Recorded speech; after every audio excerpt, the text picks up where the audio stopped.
seguimos con el capítulo 8 de Juan. Vamos a avanzar unos cuantos versículos más.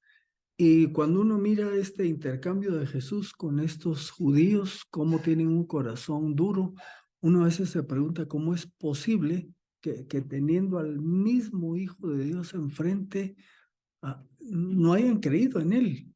Pues no, quizás no logramos entender porque lo mismo vivimos en nuestro mundo actual. Hay tanta persona que tiene la oportunidad de conocer el Evangelio y la oportunidad de creer en Cristo y sin embargo deciden seguir viviendo, seguir su camino. Sin embargo, vamos a seguir estudiando Juan para que nos sigamos animando para seguir compartiendo nuestra fe. Buenas noches, hermanos. Bienvenidos esta noche nuevamente al estudio del Evangelio según San Juan. El día de hoy, como pueden ver en su pantalla, estaremos estudiando de los versículos 33 al 47. Así que vamos a proceder a iniciar. Y si ustedes se recuerdan, en el último estudio terminamos con el versículo 32, que es este versículo bien conocido de la Escritura. Y conocerán la verdad, y la verdad los hará libres. Recordemos que dentro de esta audiencia, nos decía el 31, que eran los judíos que habían creído en él, pero explicábamos que muchos de estos era un estar de acuerdo intelectual inicial o básico, pero no necesariamente que le habían entregado su vida plenamente al Señor Jesús. Por eso es que se da este diálogo y hay cuestionamiento. Pues una vez que Jesús les dice, conocerán la verdad y la verdad los hará libres, hay una reacción de parte de ellos.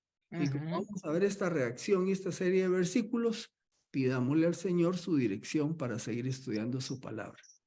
Te damos gracias por el gusto de poder estudiar tu palabra, como el mismo Pedro comentaba de las cartas de Pablo, que a veces él en lo que escribía había algunas cosas difíciles de comprender.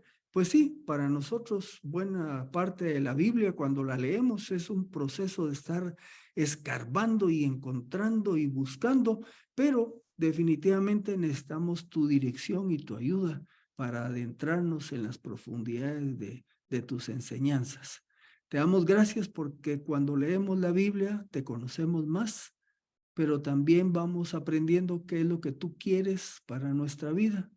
Como estudiamos hace poco, tú has preparado buenas obras para que caminemos en ellas. Todo esto te lo pedimos en el nombre de Cristo Jesús. Amén. Así que pasamos al versículo 33, que es la respuesta de los judíos. Y le dicen a Jesús, nosotros somos descendientes de Abraham y jamás hemos sido esclavos de nadie. ¿Cómo dices tú llegarán a ser libres? Porque le dijo, conocerán la verdad y la verdad los hará libres. Así que estos dicen, nosotros somos descendientes de Abraham y jamás hemos sido esclavos. ¿Cómo dices tú que vamos a llegar a ser libres? Bueno, yo casi me atrevo a pensar que buena parte de los que estamos en el estudio, algunos pensaron, ¿cómo que nunca han sido esclavos? Si fueron esclavos de Egipto, ¿verdad? Fueron esclavos de Asiria, de los medopersas, después de los griegos, también fueron esclavos de los sirios. Y en este momento que estamos en este capítulo 8, pues eran esclavos de los romanos, ¿verdad? Entonces, pues uno diría, ¿será posible que estos judíos no estaban al tanto de esto? Entonces, buscando con los comentaristas, se considera esto. No necesariamente la respuesta de esos judíos se refería a esa esclavitud física, sino ellos estaban pensando muy probablemente en el contexto de su tradición religiosa espiritual.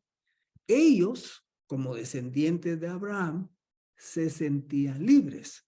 O sea, ciertamente habían sido esclavos físicamente, materialmente de estos poderes y en ese momento estaban bajo la bota de Roma, dirían, ¿verdad? Pero espiritualmente ellos se consideraban libres. Es más, recuérdense que el judío hasta se consideraba superior, de tal manera que a los gentiles a veces los denominaban perros y consideraban indigno entrar a la casa de un gentil. Entonces había un orgullo espiritual en medio de ellos. Quizás por esto estos judíos no creen que se aplique lo que Jesús les había dicho. Entonces, versículo 34, Jesús le respondió: de cierto les digo. Solo les recuerdo que cuando Jesús usa esta combinación de cierto les digo, es porque va a afirmar algo fuerte, algo serio. Les voy a recordar una cosa más. Cuando ustedes ven estas dos palabras en el idioma que está escrito en el Nuevo Testamento, que es en griego, en realidad lo que ahí dice es amén, amén. Y eso se traduce como de cierto les digo, que quiere decir, aquí viene una verdad fuerte. Todo aquel que practica el pecado es esclavo del pecado. Así que Jesús contextualiza, y por supuesto no está hablando de esclavitud política, sino de esclavitud espiritual. Jesús les ofrece libertad. ¿Y por qué les ofrece libertad? Porque sus oyentes son esclavos del pecado. Por eso les dijo: conoceréis la verdad y la verdad os hará libres. Y dijimos en el estudio anterior que esa verdad era la verdad de la palabra. Y al conocer la verdad de la palabra, conocemos el evangelio, conocemos a Jesús, y el que entrega su vida a Jesús adquiere la libertad espiritual. ¿Por qué? Porque es liberado del pecado. La expresión en el versículo dice: todo aquel que practica pecado está en tiempo presente.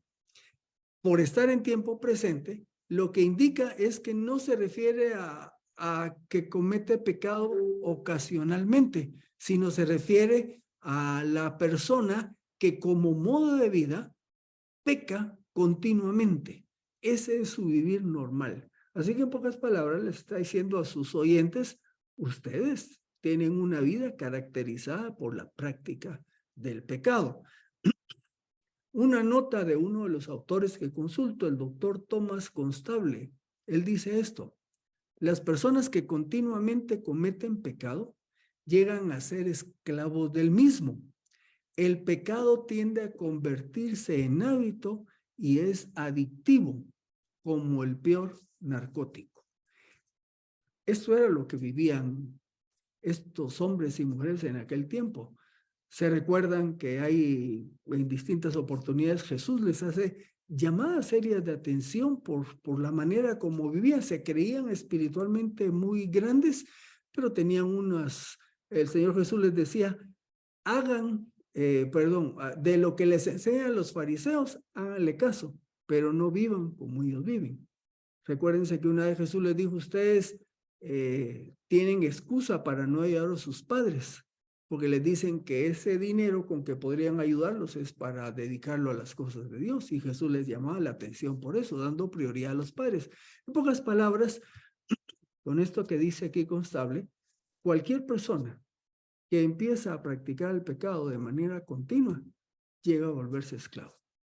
Hagámonos una pregunta: ¿es posible que un creyente, un cristiano nacido de nuevo, pueda experimentar cierto grado de esclavitud del pecado cuando fue liberado de eso? Voy a dejar ahí la pregunta porque la vamos a contestar unos pasajes más adelante. A nosotros, los cristianos, dice Pablo en Romanos 6:11, así también ustedes consideren que están muertos para el pecado. Ahí estamos, ¿verdad?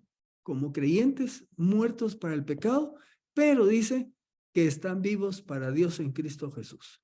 Esto es lo que el Señor hace en nuestra vida.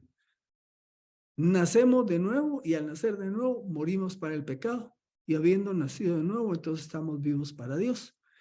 Pero unos versículos más adelante, en el 16, aquí les leí 6:11, en el 16, Pablo dice: ¿no saben que cuando se ofrecen a alguien para obedecerlo como esclavos, son esclavos del que obedecen, ya sea del pecado para muerte o de la obediencia para justicia. Le está hablando a los cristianos de Roma y les está advirtiendo que tengan cuidado, porque si se ofrecen para obedecer a alguien como esclavos, se vuelven esclavos. Entonces, sí, los cristianos tenemos que tener cuidado con cómo vivimos nuestra vida. Podemos caer en esclavitud, no porque sea nuestro amo, sino porque voluntariamente, por nuestra debilidad y nuestra carne, nosotros caemos. Y eso es lo que nos tiende a afectar nuestra vida espiritual. Tenemos que tener cuidado de no cometer el mismo error garrafal que cometieron los judíos en el pasaje que estamos viendo.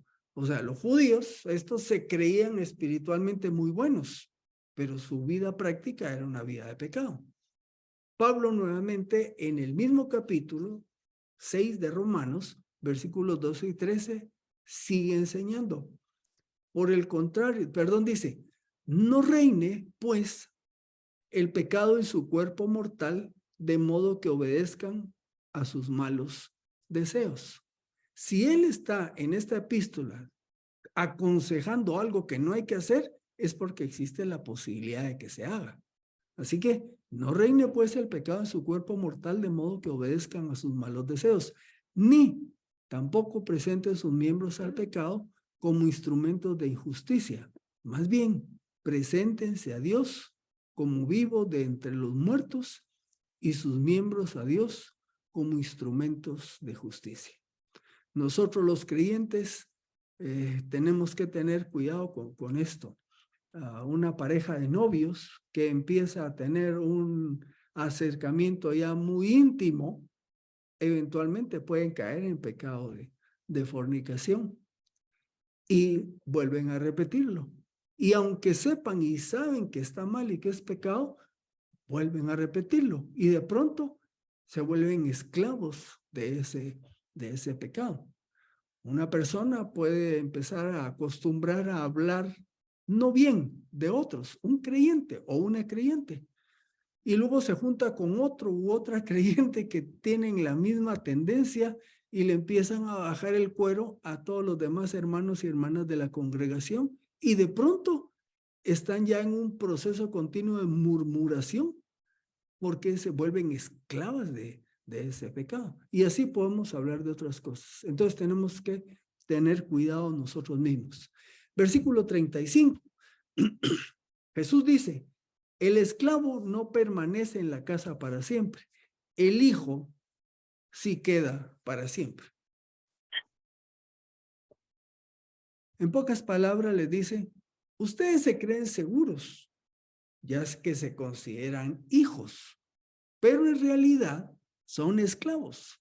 Y como tales, su posición no es estable. Y recuérdense que el pueblo de Israel, que se creía muy salsa, con haber rechazado a Cristo como Señor y Salvador, como Mesías, quedaron durante un tiempo que todavía estamos viviendo como en un segundo plano, porque el Señor entonces llamó a su iglesia, que es por medio de la cual Él está trabajando. Entonces lo que les dijo Jesús aquí era cierto, ¿verdad? Ellos no eran hijos, eran esclavos. Y por eso en su incredulidad no recibieron todo aquello que Dios le tiene prometido al pueblo de Israel. El que es hijo, por el contrario, tiene segura su posición y beneficios. Y hago una pregunta. Bueno, ¿y quiénes son hijos? Juan 1:12. Pero a todos los que lo recibieron, que recibieron a Cristo, a los que creen en su nombre, les dio potestad, les dio derecho de ser hechos hijos de Dios. Así que el Hijo, que es Jesucristo, es el que a nosotros, por creer en Él, nos da el derecho de ser hijos y por lo tanto nosotros sí tenemos una posición segura en el reino de Dios. Versículo 36, entonces afirma Jesús, así que si el Hijo los hace libres, serán verdaderamente libres. El 32 que decía, conoceréis la verdad y la verdad os hará libres. Y ahora lo expresa de esta manera. Así que si el Hijo y el Hijo es Él, los hace libres, y se lo está diciendo a los judíos, serán verdaderamente libres. Recuérdense, conoceréis la verdad. Jesucristo es el camino, la verdad y la vida. Por eso es que Jesucristo provee esa libertad. El Hijo es el que tiene la autoridad para dar libertad a los esclavos del pecado. Y una vez libres, estos antiguos esclavos, ahora libres, pueden hacer o practicar lo que agrada a Dios. Y estos que practican o hacen lo que agrada a Dios son los que disfrutan de la verdadera libertad. Gálatas 5:13. Ustedes fueron llamados, y nuevamente esa es una invitación a cuidarnos todos nosotros mismos. Ustedes fueron llamados a la libertad, hermanos.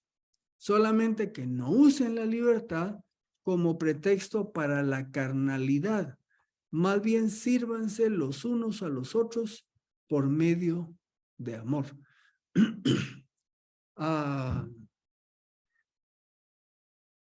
En alguna oportunidad fui a una celebración, había un banco aquí en Guatemala que celebraba el día de líderes de iglesia. Y entonces estaba yo trabajando en el CETECA y me llegó la invitación, y en un restaurante estaban muchos líderes de iglesias, ¿verdad? Y no conocía a muchos, algunos que otros sí, estaba en la mesa y de pronto llegó alguien y empezaron a contar algunos chistes que ya no eran del tono adecuado para personas como estas.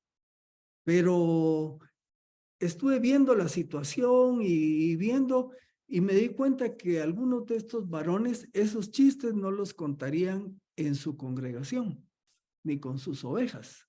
Pero como ahí estaban con otros líderes, como que ahí sí podían platicar de temas que no eran muy decorosos. Y pongo esto como ejemplo, ¿verdad? Hemos sido llamados a libertad, pero no, nuestra libertad en Cristo no es un pretexto para la carnalidad. Y quizás usted ha tenido la experiencia de con algunos otros creyentes o en unas reuniones, de pronto las reuniones se tornan pues ya no muy santas ni decorosas. Tenemos que tener cuidado, tenemos que tener cuidado. Versículo 37. Sé que son descendientes de Abraham, les dice Jesús a sus oyentes. No obstante, procuran matarme porque mi palabra no tiene cabida en ustedes. O sea, Jesús reconoce que sí, físicamente son descendientes de Abraham, pero les aclara, pero quieren matarme. ¿Por qué? Porque lo que yo les enseño no lo están ustedes recibiendo. La descendencia física no garantiza la vida espiritual. Cuando recuérdese algo de esto, mire, él dice, son descendientes de Abraham, pero no están actuando como él. Un caso aquí con Abraham. Cuando los 3 ángeles llegaron con Abraham, este los recibió como viniendo de parte de Dios. Ustedes se recuerdan de este pasaje en Génesis, ¿verdad? Los ángeles que iban camino a Sodoma. Pues al ver a Abraham que eran hombres de Dios, los recibe.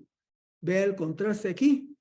Los judíos, Jesús viniendo de parte de Dios, los judíos no recibieron al Señor ni sus palabras. Si hubieran estado bien espiritualmente, le hubieran creído, pero al contrario, lo querían matar. Por cierto, una reflexión para nuestros días. La pertenencia religiosa tampoco garantiza que hay vida espiritual. Graso error, o sea, gran error, cometen muchos hoy en día cuando hablar del tema de la salvación y usted está platicando, alguno dice, bueno, ¿cuál es el problema? Yo soy evangélico. Otro va a decir, no, ¿qué problema hay con la salvación? Yo soy católico, o sea, nosotros los católicos somos los que nos vamos al cielo, otros no, los evangélicos, y otro dirá, los adventistas, porque guardamos el sábado, ustedes no guardan el sábado, no pueden ser salvos. El musulmán pues va a decir, no, nosotros somos los que vamos al paraíso, como lo indicó el profeta. Una nota, Dios no tiene nietos, solo hijos. Hijos, los que han creído en Cristo como su Señor y Salvador. Si esto no se ha dado, no hay relación con Dios. Y no importa la filiación religiosa espiritual que uno tenga, de esta o esta. Pero lo voy a ampliar un poco más, buscando aplicarlo.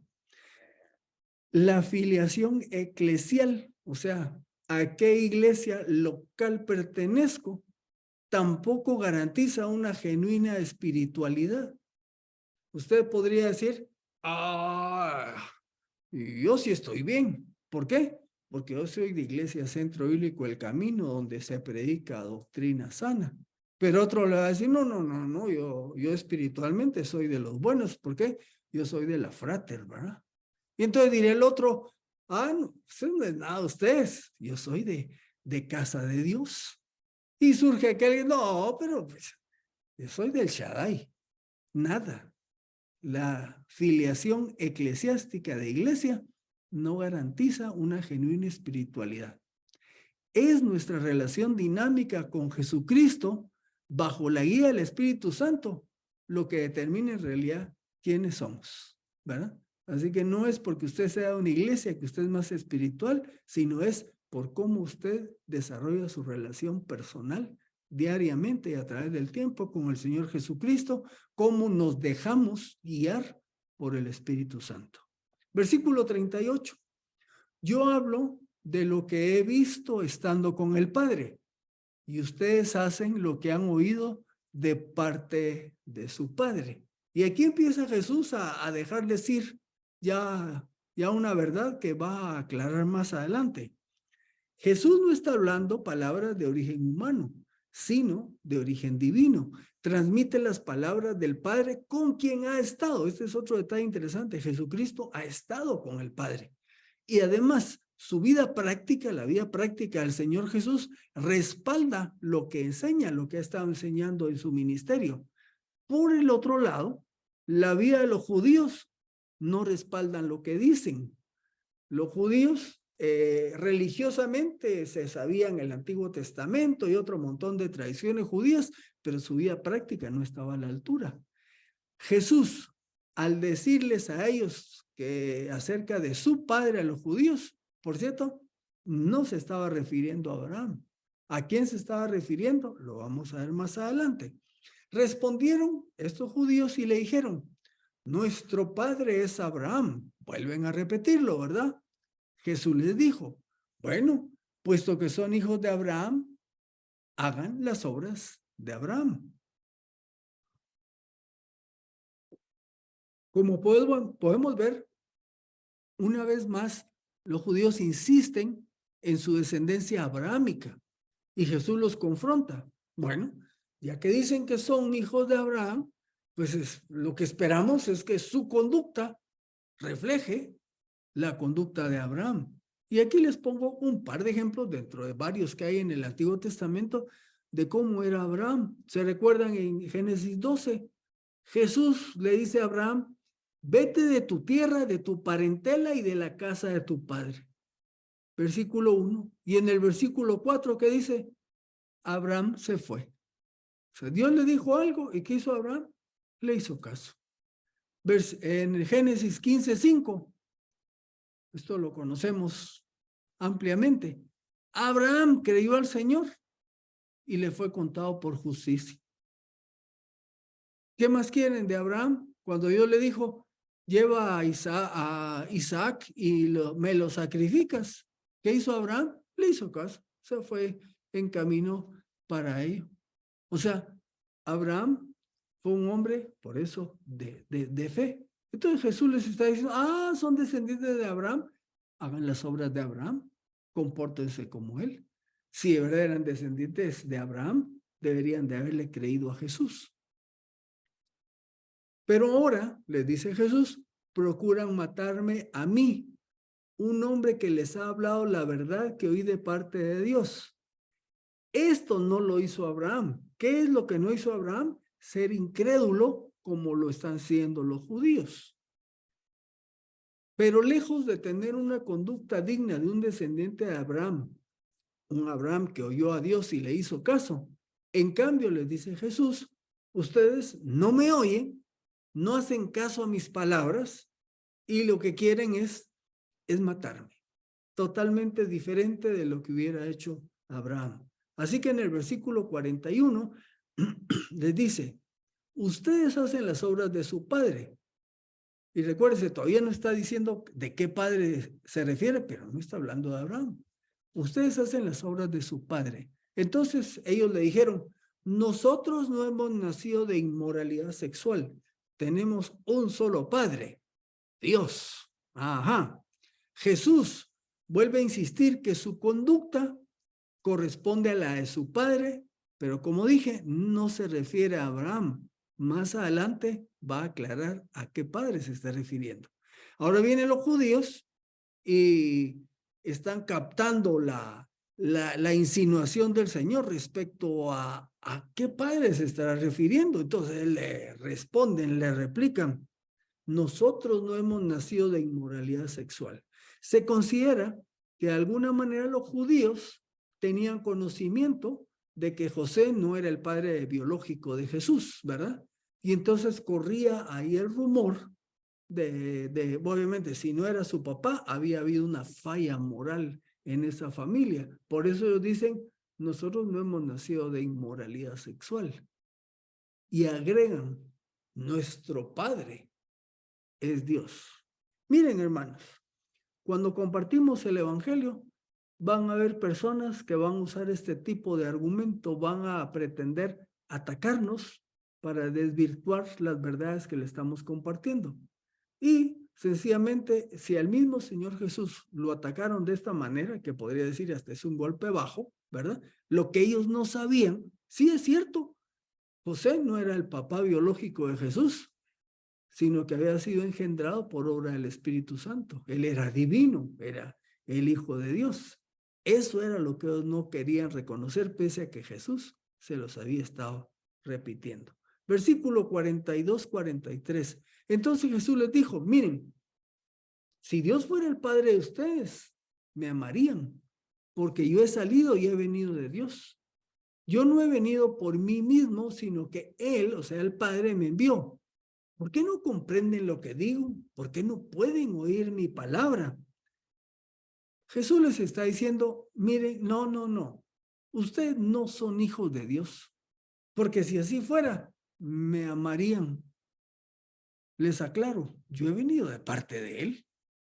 Miren el contraste entre la actitud de estos judíos y la actitud de dos varones que encontramos en el capítulo 1 de Juan. Se nos relata que estaba Juan el Bautista al día siguiente de una escena previa y estaba con dos de sus discípulos. Cuando Juan el Bautista mira a Jesús andando por el lugar, dice, he aquí el Cordero de Dios. ¿Y qué dice? ¿Qué pasa con esos dos discípulos? Los dos discípulos lo oyeron hablar y siguieron a Jesús. Estos dos discípulos eran un par de varones que estaban expectantes a la venida del Mesías. Habían sido ya educados por Juan Bautista, pero lo que quiero que notemos son esos corazones dispuestos. Estos corazones dispuestos no tuvieron problema. Tan solo Juan les dice, ¡hey, el Cordero de Dios! ¿Verdad? Y suficiente, lo siguieron y fueron parte de su grupo de apóstoles. Sin embargo, estos judíos, con todo lo que les ha enseñado Jesús, se resisten a creer. Les dice, ¿por qué no comprenden? Miren, los dos discípulos solo, he aquí el Cordero de Dios, y se fueron. Y Jesús les dice a estos con los que he estado platicando, ¿por qué no comprenden? ¿Por qué no oyen? Y por supuesto, no es que el mensaje de Jesús no fuera claro y comprensible. Y tampoco es que cuando dicen no oyen, no es porque fueran sordos o que no se entendieran. Lo que Jesús les está diciendo es, ¿por qué no responden positivamente a mis palabras? Llegamos al versículo 44. Ustedes, y aquí se deja ir el golpe directo, ¿verdad? Ustedes son de su padre el diablo y quieren satisfacer los deseos de su padre. Él era homicida desde el principio y no se basaba en la verdad porque no hay verdad en él. Cuando habla mentira, de lo suyo propio habla porque es mentiroso y padre de mentira. Miren, les dice Jesús, lo que ustedes son y lo que quieren hacer es porque su padre es el diablo, que es homicida y mentiroso. Recuérdense, vemos a Satanás allá en el Edén, ¿y qué es lo primero que interactúa con Eva y consecuentemente se traen a Adán después? Le miente. Es que Dios nos dijo, no, no, no, les dice el diablo, no es cierto, es tal y tal y tal. Empieza mintiendo, por eso es padre de mentira. ¿Y qué acarrea esta mentira? Que viene Eva y decide desobedecer a Dios. Y de alguna manera, pues es homicida, porque aunque indirectamente la interacción de Satanás con el ser humano condujo a la muerte espiritual del ser humano y de ahí para todos nosotros. Los judíos se decían hijos de Dios. Bueno, mentira, no eran hijos de Dios, como acabamos de ver. Y luego, repito, pues reflejan este aspecto de su padre el diablo, la mentira. Y el aspecto del homicidio, pues ustedes saben que más adelante ellos fueron los responsables de que Jesús fuera crucificado. Aunque no lo mataron, indirectamente fueron homicidas. Así que reproducen el carácter de su padre el diablo. Versículo 45, vamos terminando. Jesús les dice, pero a mí, hablando de su padre Satanás, homicida y mentiroso, Jesús dice, pero a mí, que les digo la verdad, no me creen. Al mentiroso sí le han creído. Jesús, que les ha hablado la verdad, a él no le creen. Por el contrario, como dijimos, respecto al diablo, Jesús sí es veraz. Él sí dice la verdad y pese a eso no le creen. Estos judíos han creído las mentiras del diablo en cuanto a que están bien espiritualmente y por eso no le cree a Jesús. ¿Quién de ustedes me halla culpable de pecado? Pregunta Jesús. Y si digo la verdad, ¿por qué ustedes no me creen? Ante esta pregunta, ¿quién de ustedes me halla culpable de pecado? Les traigo el versículo 18 del capítulo 5. Por esta razón, los judíos aún más procuraban matarle, porque no solo quebrantaba el sábado, sino que también llamaba a Dios su propio Padre, haciéndose igual a Dios. Ahora recordémonos, lo acusaban de quebrantar el sábado, pero cuando estudiamos dijimos, es que Jesús es el Señor del sábado. Jesús no estaba quebrantando el sábado cuando estaba sanando a ese hombre, pero ellos lo acusaban falsamente. Y luego también lo acusaban de que siendo un hombre llamaba a Dios su propio Padre haciéndose igual a Dios. Es que Jesús era Dios. Así que por esa razón no habían podido probar que fuera culpable porque no era culpable. Y le dice, y entonces, ¿por qué no me creen? El que es de Dios escucha las palabras de Dios. Por esta razón ustedes no las escuchan porque no son de Dios. Directo. Anoto. Los que han sido sensibilizados por Dios escuchan las palabras de Jesús, de Dios. Los que rechazan la obra de Dios en su corazón no responden positivamente a las palabras de Jesús y por lo tanto no son de Dios. He estado reflexionando en esto desde que vimos el pasaje de Efesios capítulo 2 del 1 al 10, que mencionaba que es por gracia que somos salvos por medio de la fe y que no es algo nuestro, pues es algo que viene de Dios. O sea que yo no tengo ningún mérito en la salvación. Lo único que hago es creer. Y yo mencionaba que de alguna manera Dios, voy a usar esta palabra, nos toca, nos habilita, nos da la oportunidad en un momento de poder percibir su realidad y ahí tomamos una decisión que es, ¿aceptamos el regalo de la vida eterna o lo rechazamos? Pero estudiando ahora este pasaje y viendo lo que hemos visto, estoy pensando en esto. Dios está continuamente obrando en los seres humanos. Perdonen que use esta palabra, tal vez luego encuentro otro término más teológico. Dios está tocando los corazones de las personas, sensibilizándonos. Ya en un estudio pasado dijimos que había unos corazones sensibles a las cosas de Dios. Recuérdense, todos estábamos muertos en delitos y pecados, pero Dios continuamente está haciendo una obra tocando a las personas. Y cuando llega el momento de que crean en Cristo, Él da esa oportunidad. Bueno, yo me atrevo a decir que los dos discípulos eran hombres sensibles. Cuando Juan les dice ahí el Cordero de Dios, y lo siguen. ¿Cuándo fue su conversión? Quizás fue después. Pero aquí estos que estamos viendo en esta escena, estos son los duros de corazón. Que Dios ha obrado en sus vidas, claro, pero ellos lo han rechazado. ¿Por qué? Porque no son de Dios. Bueno, terminamos con esta expresión. Recuérdense, nosotros llevamos las buenas nuevas. Lo que nosotros podemos hacer es compartir las buenas noticias, el Evangelio de Jesucristo. Pero ¿quién toca los corazones? Eso le corresponde a Dios. Así que terminamos con este pensamiento, damos fin a la parte formal. Como concluimos el estudio, reconocemos que la salvación es obra de Dios. Como enseñaba Pablo en Efesios capítulo 2, versículos 1 al 10, que somos salvos por la gracia de Dios, por medio de la fe. Es una iniciativa de Él. Y nosotros cuando tenemos esa oportunidad, lo único que nos queda es abrir nuestra mano y aceptar su regalo. Decíamos que nuestra tarea es compartir el Evangelio. La obra en los corazones de los hombres y las mujeres, esa es tarea de Dios. Descansemos en ello. Nos vemos.